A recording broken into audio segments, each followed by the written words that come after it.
अकेला ही चला था जनाबे मंजिल, लोग मिलते गए और काफिला बनता गया। जब हमने स्टार्ट किया था हम इकलौते थे, और आप बिलीव करेंगे अभी 34 स्टूडेंट्स मेरे ऐसे हैं, 34 स्टूडेंट ऐसे हैं जो मेंस एग्जाम क्वालिफाई कर लिए हैं, जिनका इंटरव्यू है अभी। अगर आप घर पे पैक हो जाओ तो कितनी तकलीफ होती है, और मेरे चैनल को हुई भी, उससे आर्थिक नुकसान तो हुआ ही हुआ, साथ ही साथ मुझे मेंटल नुकसान भी हुआ। सभी को मेरा नमस्कार। मेरा नाम मोहित खेरा है। मैं एक चैनल रन कर रहा हूँ ऑल एग्जाम प्लीज के नाम से। 2016 में हमने ये चैनल स्टार्ट किया था बच्चों की हेल्प के लिए, कि बच्चों को हम जितने भी एग्जाम्स होते हैं उसके लिए हेल्प कर सकें। इसलिए इस चैनल का नाम हमने दिया ऑल एग्जाम प्लेस। अभी करंटली उस पर 1,18,000 के आसपास सब्सक्राइबर्स हैं। मेरे वेरियस कोर्सेज भी चलते हैं मेरे एप्लीकेशन के थ्रू, और हम लोग का एक एम है कि हम लोग जो बच्चों को अच्छी एजुकेशन प्रोवाइड करवा पाएँ, वो भी एकदम नॉमिनल फीस पे। और मेरा जो इस चैनल का एम है, और मेरा जो एम है, मेरे साथ मेरे ब्रदर भी हैं जो फाउंडर हैं ऑल एग्जाम प्लेस के। और हमने जो शुरुआत की थी वो की थी गेट एग्ज़ाम से। गेट का एग्ज़ाम होता है, जो भैया हैं मेरे जो फाउंडर हैं ऑल एग्जाम प्लेस के, रोहित खेरा सर, उन्होंने स्टार्ट किया था गेट के बच्चों के लिए पढ़ाना। उस समय जब हम लोगों ने स्टार्ट किया, उस समय कोई ऑनलाइन नहीं था, उतना कंपटीशन नहीं था, उतने चैनल्स नहीं थे, जियो फ्री नहीं था लोगों के पास। तो जितने लोगों तक हमने पहुंच पाए, तो हम लोग बहुत लोगों तक पहुंच पाए उस जरिए से। और हम लोगों ने जब गेट एग्ज़ाम के लिए स्टार्ट किया, तो उस समय मेरे 30,000 सब्सक्राइबर्स जो थे शुरू के, वो गेट एग्ज़ाम्स के लिए थे। फिर गेट के लिए पढ़ाया, उसके बाद बैंकिंग एग्जाम्स के लिए, बैंक पीओ क्लर्क के लिए पढ़ाना स्टार्ट किया, तो 40-50 हज़ार सब्सक्राइबर वहाँ से अर्न हुए। और मैं बेसिकली एमपी से हूँ, एमपी मध्य प्रदेश से, इंदौर से हूँ। तो इंदौर में ना कंपटीशन का बहुत तगड़ा मार्केट है एक्चुअली, बहुत सारी कोचिंग्स हैं, बहुत सारे बच्चे मध्य प्रदेश से अलग अलग जिलों से वहाँ पढ़ने आते हैं। तो हम लोगों ने एक एम किया कि बच्चे को इंदौर आने की क्या ज़रूरत, हम ऑनलाइन उसको घर बैठे उसके फ़ोन पे ही एक अच्छी शिक्षा क्यों नहीं दे सकते। तो हम लोगों का जो मेन एम था कि बच्चे जब बाहर आते हैं तो हॉस्टल का खर्चा, माँ बाप से भी दूर रहते हैं, खाना पीना, तो एक्सपेंस बहुत बढ़ जाते हैं। और कोचिंग्स की आपको पता है, ऑफलाइन सेंटर रन करने के लिए बहुत खर्चा आता है, तो उस हिसाब से फीसेस भी रहती हैं। तो हो सकता है कि बच्चा अफोर्ड ना कर पाए। लेकिन हमारा जो एम था कि हम डायरेक्ट बच्चों तक पहुँचें, वो चीज़ मेरे लिए काफ़ी अच्छी रही। जब हमने ऑनलाइन स्टार्ट किया, एमपी पुलिस कांस्टेबल का एक एग्ज़ाम होता है, उस पे मेरे एनरोलमेंट थे। जब हम लोगों ने पेड कोर्स लॉन्च किया, शुरू में तो फ्री में ही पढ़ाया, जब हम लोगों ने पेड कोर्स लॉन्च किए तो आप बिलीव करोगे 1500 enrolment within a week थे कांस्टेबल के, क्योंकि उस समय कोई था नहीं ऑनलाइन और बच्चे पढ़ना चाहते थे। और हम लोगों ने ये जब किया तो काफ़ी सारे बच्चों का सपोर्ट भी मिला, काफ़ी सारे बच्चे साथ जुड़े।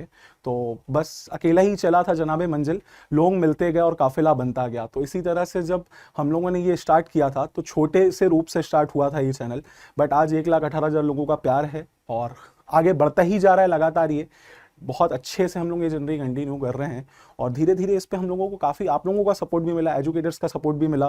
काफ़ी सारे एजुकेटर्स आए ऑनलाइन, उन्होंने भी हमारे चैनल पे पढ़ाया। तो इस चीज़ के लिए मैं सभी का धन्यवाद भी करता हूँ।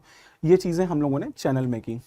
मैं एक्चुअली अब अपने बारे में बात करूँगा आप लोगों से। तो मैंने ना टेक्निकल पार्ट देखना स्टार्ट किया, क्योंकि एडिटिंग बहुत टफ होती है ऑनलाइन। अगर आपको जाना है तो एडिटिंग होनी चाहिए, कैमरा अच्छा होना चाहिए, आवाज़ अच्छी आनी, जैसे आप मुझे अभी सुन पा रहे हैं, सब कुछ क्लियर है। बट ऐसी चीज़ें एक एजुकेटर के लिए पॉसिबल नहीं होती हैं कि एक एजुकेटर पढ़ाए भी और ये सारी चीज़ें देख भी पाए।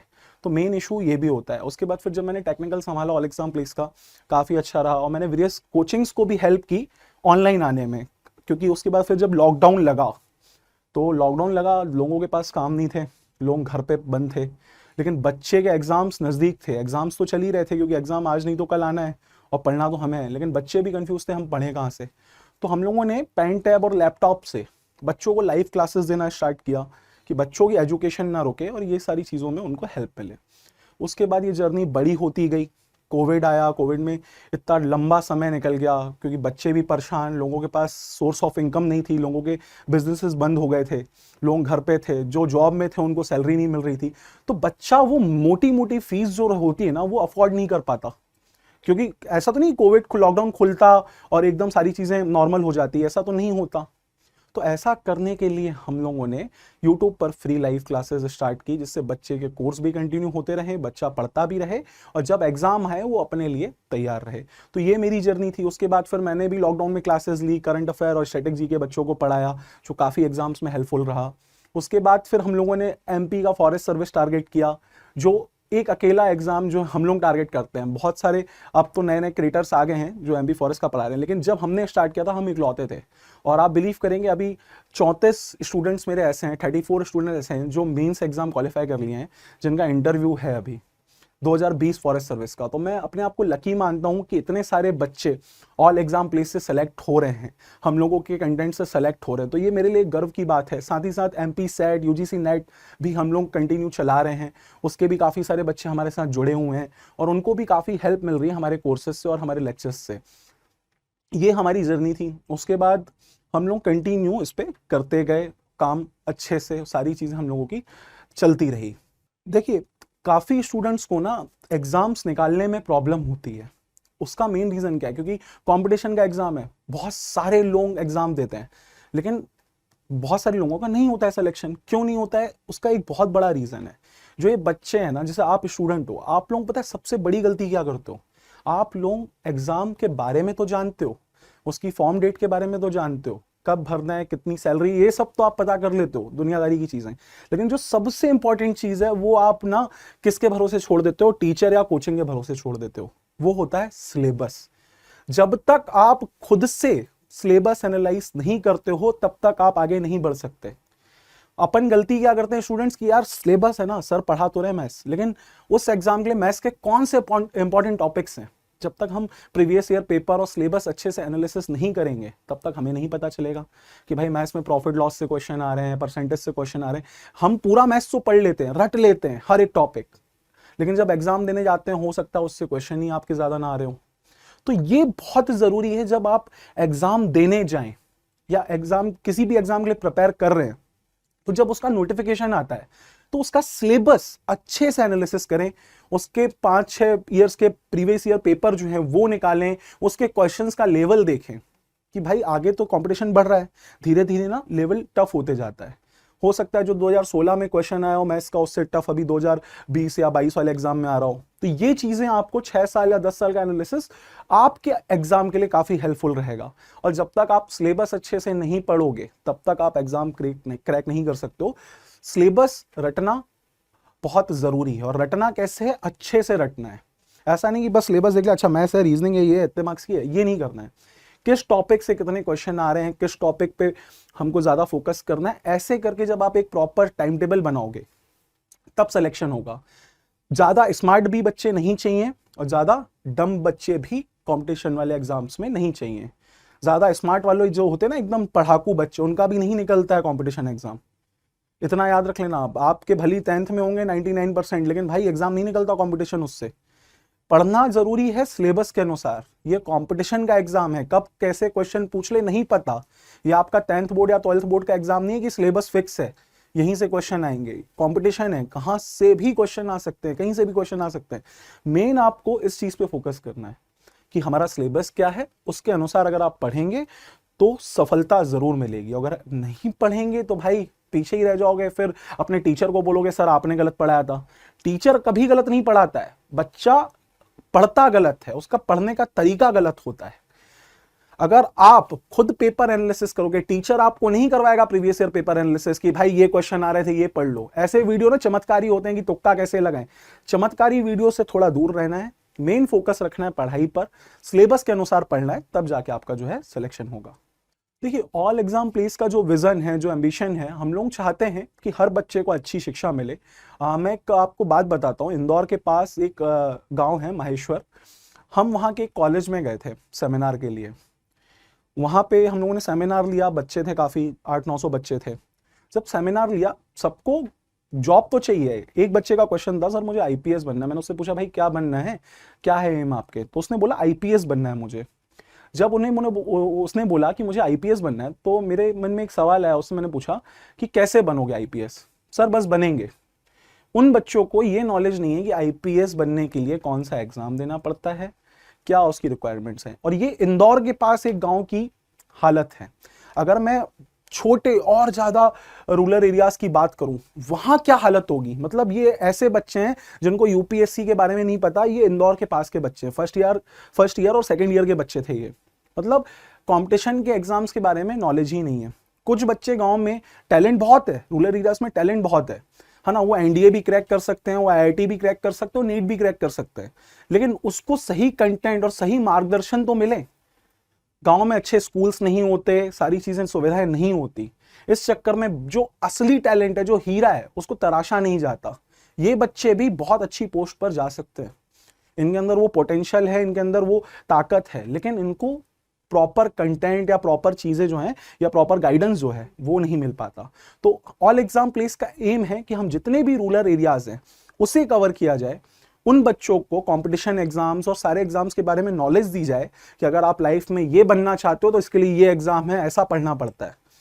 तो हमारा जो एम है, हम हर एक बच्चे को हर एक एग्जाम से अवगत कराना चाहते हैं कि भाई ये एग्जाम्स हैं, आप अपने करियर में अगर ये एग्जाम दोगे तो ऐसा आपका सिलेक्शन होगा, या आपका जो सपना है आईपीएस बनने का, आईएएस बनने का, वो ऐसे पूरा होगा। सपना आप देख तो रहे हो, लेकिन पूरा कैसे करना है वो आपको जानकारी नहीं है। मैं एक अपने डाउनफॉल की बात करता हूँ आप लोगों से। चैनल जब मेरा रन हो रहा था, सब कुछ अच्छा चल रहा था, लेकिन कोविड, मेरा स्टूडियो था और मेरे घर से काफ़ी दूर था एक्चुअली, 3-4 किलोमीटर, जहाँ पे हमने ऑनलाइन स्टूडियो बना रखा था। लेकिन जब कोविड आया, हम घर पे पैक हो गए। अब मेरे पास ना मेरा कैमरा, ना मेरी स्क्रीन, ना बोर्ड, ना कुछ। घर से रह के मैं कैसे करूं? उस समय हम लोग ना स्टूडेंट्स तक वो चीज़ें नहीं पहुंचा पा रहे थे, क्योंकि बोर्ड में आप पीपीटी में पढ़ाने में, लैपटॉप में पढ़ाने में और बोर्ड में पढ़ाने में बहुत अंतर होता है। तो वो चीज़ें हम प्रोवाइड नहीं कर पा रहे थे स्टूडेंट्स को। तो ये डाउनफॉल था, जिसमें मेरे सब्सक्राइबर्स भी काफ़ी डाउन हुए, क्योंकि चैनल में कंटिन्यू वीडियोस नहीं आ रहे थे इसी रीज़न से, हाँ ना। और जिन्होंने स्टूडियोज ऑलरेडी बना रखे थे अपने घर में, उनके ग्रो कर रहे थे। तो कोविड के समय में सबसे ज़्यादा मुझे समस्या आई कि मेरे स्टूडेंट्स कम होने लगे। उनको लगा यार चैनल बंद तो नहीं हो गया, सर ने पढ़ाना क्यों छोड़ दिया। फिर जैसे तैसे जब सेकेंड वेव आई, तो जो बीच में टाइम मिला कि 15 दिन के लिए हम आधा राइट लेफ्ट वाला जो कॉन्सेप्ट था कि यहाँ का खोलेंगे, तब जाकर मैं अपने ऑफिस से लैपटॉप्स वगैरह लेके आया, पेन टैब लेके आया। उसके बाद कोविड में हम लोगों ने फिर जब स्टार्ट किया तो धीरे धीरे ग्रो हुआ। और उस समय ना, मतलब मुझे डाउनफॉल का एहसास हुआ कि यार अगर आप घर पे पैक हो जाओ तो कितनी तकलीफ होती है। और मेरे चैनल को हुई भी, उससे आर्थिक नुकसान तो हुआ ही हुआ, साथ ही साथ मुझे मेंटल नुकसान भी हुआ, क्योंकि यार मैं पढ़ा नहीं पा रहा था और सारी चीज़ें हो नहीं पा रही थी, क्योंकि मुझे तो बच्चों के भविष्य की भी चिंता थी। एग्जाम तो चल ही रहे थे, क्योंकि कंपटीशन का एग्जाम ऐसा तो नहीं है कि 1 महीने पहले नोटिफिकेशन आया, 1 महीने पहले से आपने पढ़ लिया और सिलेक्शन हो गया। तैयारी तो आपको 1-2 साल अच्छे से करनी ही पड़ती है। तो इस चक्कर में बच्चों का भी नुकसान हो रहा था। तो मेन रीज़न ये था हम लोगों का कि हम लोग पढ़ा नहीं पा रहे थे, और इसी को मैं अपना डाउनफॉल मानता हूँ। और बाकी ऐसी कोई चीज़ तो भगवान की दया से और आप बच्चों के साथ और आप सभी के साथ से नहीं आई लाइफ में कि मैं उसको डाउनफॉल मानूँ। डाउनफॉल यही था कि मैं घर पे था और मैं पढ़ा नहीं पा रहा था। मेरे एक स्टूडेंट हैं, उनकी एज 32 है। एक स्टूडेंट की बात कर रहा हूँ मैं यहाँ पे, 32 एज है उनकी, और वो ना फॉरेस्ट सर्विस का एग्ज़ाम दे रहे थे। उनके गाँव से अधिकारी तो काफ़ी बने, उनको नॉलेज भी अच्छा, पढ़ने में भी अच्छे। अब उन्होंने फॉरेस्ट सर्विस की तैयारी स्टार्ट की, और फॉरेस्ट सर्विस रेंजर की जो एज है वो 33 है, और उनकी एज 32 थी जब वो एग्ज़ाम दे रहे थे। तो वो जब तैयारी कर रहे थे, उनको उतना फॉरेस्ट का नॉलेज नहीं था, क्योंकि फॉरेस्ट का सिलेबस अभी रिसेंटली 2020 में चेंज हुआ था फॉरेस्ट सर्विस का। फॉरेस्ट्री ऐड हुई, सारी चीज़ें ऐड हुई। जब ये चीज़ें ऐड हुई, फॉरेस्ट्री नया सिलेबस आया एकदम से, तो बच्चे घबरा गए, क्योंकि एमपी के बच्चों ने कभी फॉरेस्ट्री पढ़ी नहीं थी। और आप मेंस एग्जाम लिख रहे हैं तो फॉरेस्ट का एग्जाम है, तो फॉरेस्ट्री डिटेल में आएगी, ये चीज़ें होती। अब उनका मेरे पास एक कॉल आया कि सर मैं ये बोल रहा हूँ, और सर मुझे फॉरेस्ट की तैयारी करनी है।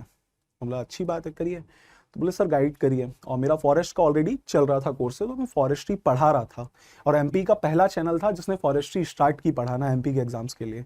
जैसे ही 2020 का सिलेबस चेंज हुआ, हम लोगों ने फॉरेस्ट्री स्टार्ट कर दी थी पढ़ाना, और बहुत अच्छे लेवल पे की। अब उन बच्चों ने उन्होंने तैयारी स्टार्ट की अपनी। अब उनकी एज 32 है, लास्ट अटेम्प्ट है रेंजर का। उसके बाद एसीएफ का उनके पास था, एसीएफ की 40 साल होती है एज। लेकिन उनका मेन जो एम था कि मुझे रेंजर ही बनना है, वर्दीधारी जॉब चाहिए भाई, मेरे को कंधे पे 3 सितारे चाहिए, और जंगल का राजा रेंजर ही होता है ना। तो उनको मेन वो था बच्चे को कि यार मुझे रेंजर ही करना है, अब वो सारी चीज़ें करनी है। अब वो तैयारी जब उन्होंने स्टार्ट की ना, पढ़ने में अच्छे, सिविल का एग्जाम उन्होंने दे रखा, इंटरव्यू उन्होंने दे रखे थे, लेकिन किसी कारणवश उनका सिलेक्शन नहीं हुआ सिविल में।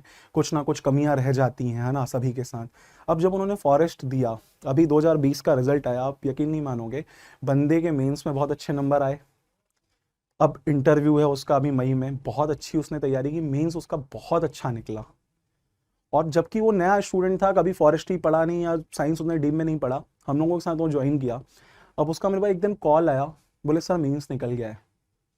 मैं बोला यार ग्रेट, बहुत अच्छी बात है। बोले सर बस आपका आशीर्वाद है, मेंस निकल गया, रेंजर बन जाऊंगा सर ये गारंटी है। क्योंकि उसके मार्क्स इतने अच्छे हैं मेंस में कि इंटरव्यू में अगर मार्क्स कम भी मिलते हैं तो भी उसका सिलेक्शन है श्योर शॉट, क्योंकि पोस्ट भी ज़्यादा हैं और कंपटीशन कम होता है फॉरेस्ट सर्विस में एक्चुअली, क्योंकि साइंस स्ट्रीम वाले ही ये एग्ज़ाम दे सकते हैं, तो काफ़ी कंपटीशन कम हो जाता है। अब उन्होंने जब ये एग्ज़ाम दिया, मेंस निकला, तो आज उनका जो प्राउड फील मैं करता हूँ उनके ऊपर कि भाई एक 32 की एज में आकर इस एग्ज़ाम को क्रैक करना बहुत बड़ी बात होती है। कि अपना अगर आपने सपना देखा है ना तो आप उसको खुद ही पूरा कर सकते हो, कोई और आपका सिर्फ सहारा बनेगा वो पूरा करने में। लेकिन अगर आपने ठान लिया है कि मुझे ये चीज़ करनी है तो आप करके ही रहोगे। जैसे 32 की एज में 1 साल बस बचा था उनका, तो भी उन्होंने फॉरेस्ट सर्विस का एग्ज़ाम निकाला, और ये बहुत बड़ी बात होती है निकालना, क्योंकि काफ़ी टफ एग्जाम होता है। तो उनका मेरे पास कॉल आया, बोले sir thank you so much. उन्होंने फॉरेस्ट्री अच्छे से पढ़ी, टेस्ट में भी मैंने जब ऐप पे वो टेस्ट देते थे उनको, जब उनका कॉल आया वो मिठाई लेके आए, है ना, मिठाई खिलाई मेंस निकलने के बाद, तो वो जो एक फील होता है मुझे कि यार स्टूडेंट सेलेक्ट हो रहे हैं हमारे कारण भी, हमसे कुछ सीख कर। बाकी तो पूरी मेहनत स्टूडेंट्स की होती है, टीचर सिर्फ आपको 1% गाइड करता है, 99% जो मेहनत होती है ना वो आपकी होती है। टीचर पढ़ाएगा, आप नहीं पढ़ोगे तो ये आपकी गलती है ना। टीचर तो पढ़ा रहा है, लेकिन अगर आप पढ़ रहे हो अच्छे से, उस टीचर की बात समझ रहे हो, तो आप कोई भी एग्जाम दे रहे हो वो आप क्रैक कर लोगे, ये गारंटी है। जब कोई बच्चा सेलेक्ट होता है, कोई एग्जाम में अच्छे रैंक लाता है, अच्छे मार्क्स से पास होता है, तो एक टीचर को क्या फील होता है मैं आपको बताता हूँ। सबसे ज्यादा आपके माँ बाप प्राउड फील करते हैं क्योंकि आप यहाँ तक पहुंचे। उसके बाद अगर कोई प्राउड फील करता है तो आपके दोस्त नहीं, आपका टीचर प्राउड फील करता है कि इस बच्चे को, या ये बच्चा मेरे से कहीं ना कहीं से तो पढ़ा था लेकिन आज ये इतनी अच्छी पोस्ट पर है। तो वो टीचर को ना अंदर से बहुत प्राउड फील होता है यार कि मेरे कारण ये बच्चा सेलेक्ट हुआ, या मेरे से पढ़ के सेलेक्ट हुआ, पढ़ाई में अच्छा था, इसने मेहनत की। तो जब आप सिलेक्शन लेते हो ना तो सबसे ज्यादा खुशी आपके माँ बाप के बाद आपके टीचर को होती है, क्योंकि ये टीचर के लिए भी बहुत बड़ा एफर्ट होता है कि उसकी पढ़ाई हुई चीजों से आपका सिलेक्शन हुआ, आप उस पोस्ट पे पहुंचे, या आपके इतने मार्क्स आए। तो वो टीचर के लिए भी बहुत प्राउड मोमेंट होता है, और टीचर इस चीज को लेकर ना बहुत खुश होता है कि यार ये चीजें हुई। अब मैं बात करता हूँ अपने फ्यूचर प्लान्स के बारे में। मेरे जो टारगेट मैंने आपको बताए, रूरल एरियाज के बच्चों को अच्छी एजुकेशन देना, अफोर्डेबल फीस पे अच्छी एजुकेशन देना, क्योंकि पैसा मैटर करता है, चाहे वो बच्चा हो चाहे एडुकेटर हो। जैसे मैं भी हूँ, चैनल में जो स्टाफ काम कर रहा है उसकी salary, light bills, electricity bill सब लगता है। टीचर को भी अपना घर चलाना होता है। जैसे क्वेश्चन होता है ना, सर आप फ्री में ही क्यों नहीं पढ़ा देते, तो टीचर एक प्रोफेशन है भाई। और गुरु दक्षिणा की जो चीजें हैं ना वो वेदों से चली आ रही है। गुरु दक्षिणा तो कॉमन ही है। आप अगर किसी से शिक्षा लोगे तो उसके बदले आपको क्या देनी पड़ती थी, गुरु दक्षिणा देनी पड़ती थी। और वही गुरु दक्षिणा चेंज होकर अब क्या हो गई है, एडमिशन फीस हो गई है। तो देखिए हर एक चीज की ना कीमत होती है। कोई भी चीज आप सोचते हैं ना फ्री में मिल जाए, तो फ्री में कुछ नहीं मिलता, जो ये टारगेट है। लेकिन हाँ, ऐसा नहीं कि मैं 2 लाख फीस ले रहा हूँ, 3 लाख फीस ले रहा हूँ, 199, 299, 599, 799, मतलब इतनी अफोर्डेबल फीस मैं देना चाहता हूँ ना कि एक रूरल एरिया, एक किसान का बेटा भी वो कोर्स ले, पढ़ाई अच्छे से करे, उसको अच्छी नॉलेज मिले, अगर अपने सिलेबस को अच्छे से कंप्लीट करता है तो उसका सिलेक्शन हो। तो हमारे मेन एम ये है बिजनेस के कि हम लोग अच्छी एजुकेशन एकदम कम फीस में प्रोवाइड करें, और मोस्टली बच्चे की सक्सेस रेट पे हम ध्यान दें कि हमसे पढ़कर कितने बच्चों का सिलेक्शन हो रहा है। मेरा एम ये है कि अगर मैं किसी एग्जाम की तैयारी करा रहा हूँ तो मेरे ही इंस्टीट्यूट से मोस्टली बच्चे सेलेक्ट हों, मेरा ये एम है और मैं चाहता हूँ, और ये होगा भी, क्योंकि आप लोगों का साथ है।